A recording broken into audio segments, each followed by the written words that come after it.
deməli, mouse'un sağ düyməsi ilə boşluğa klikləyirik. Daha sonra new hissəsindən yeni folderə keçid edirik. Yəni yeni folder, yeni papka yaradırıq. Adını isə mən qoyacağam JavaScript dərs 1.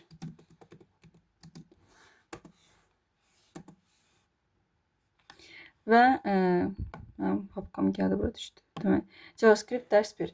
Və bu papkanı Visual Studio Code'da istifadə edə bilmək üçün deməli, götürürük papkanı, gətirib atırıq Visual Studio Code'un içərisinə. Daxil olduqdan sonra ekranda belə bir pəncərə açılacaq. Visual Studio Code'da biz JavaScript kodlarından istifadə etmək üçün isə belə buranı çıxaq bir dəqiqə. Buradakı düymələrdən istifadə edəcəyik. Bu fayldır, digəri isə papkadır və biz isə JS-dən istifadə etmək üçün əvvəlcə bizim HTML strukturumuz olmalıdır. Yəni biz JS-i HTML strukturunun üzərində işləyirik. Onun üçün əvvəlcə biz HTML faylını yaradırıq. HTML faylını yaratmaq üçün bu hissəyə klik edirik. Yazırıq index.html.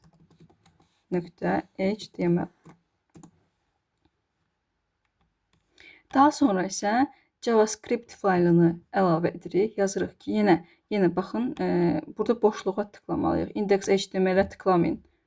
Boşluğa tıklayın və boşluğun üzərində sonra gəlin bu fayl nöqtəsini klikləyin. Fayl nöqtəsində isə yazırıq app.js. Belə. Ümumiyyətlə, biz bayaq dediyimiz kimi JS-dən istifadə edə bilmək üçün əvvəlcə HTML strukturunu yaratmalıyıq. Giririk HTML strukturuna, HTML faylına. Baxırıq ki, burada hər hansı bir struktur yaratmamışıq. Deməli, sol tərəfdə fayllar görünür, sağ tərəfdə isə faylın içərisində yaratdığımız struktur görünür. Görürük ki, bura boşdur. Ona görə bunu yaratmaq üçün, gəlin ekranı biraz yaxınlaşdırım, olmur deyəsən. Biz HTML-in strukturunu qurmaq üçün alt və bir də 1 rəqəmini bir yerdə basırıq. Və sonra Enter-i daxil edirik. Altla 1 çünki bizə nida işarəsini verəcək və nidanı basıb elə bil Enter-i vururuq. Bizə avtomatik HTML-in struktur kodları ekranda görünəcək. Belə ki, JS-i HTML üzərində HTML strukturu üzərində istifadə edirik deyə biz bu HTML ilə JS kodlarını bir-birləri ilə mütləq olaraq əlaqələndirməliyik. HTML və JS-in fayllarını bir-birinə əlaqələndirməliyik. Bunun üçün isə biz script adlı koddan istifadə edirik. Bu isə body-nin içərisində yazılır. Bu isə mütləq olaraq body-nin içərisində yazılır. Yazırıq script. Skripti tam yazmasaq da olar. Çünki mənim Visual Studio kodlarım avtomatik olaraq artıq gəlir. Yəni mən yazanda kodları artıq sözü yazanda, kodun adını yazanda tam yazmama ehtiyac olmur. Elə baxıram ki, məsələn, script sözünü tam yazmamış, özü mənə gəlir, onu enter eləyirəm. Script yazırıq, sonra bu baxın bu hissədən sol tərəfdə boşluq qoyuruq, yazırıq SRC.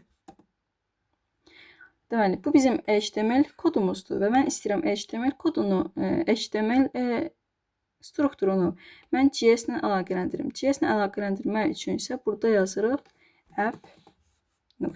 Görsəç yazmaya ehtiyac qalmadı. app.js. Belə yazaraq artıq mən JS içərisində hansı kodları yazsam,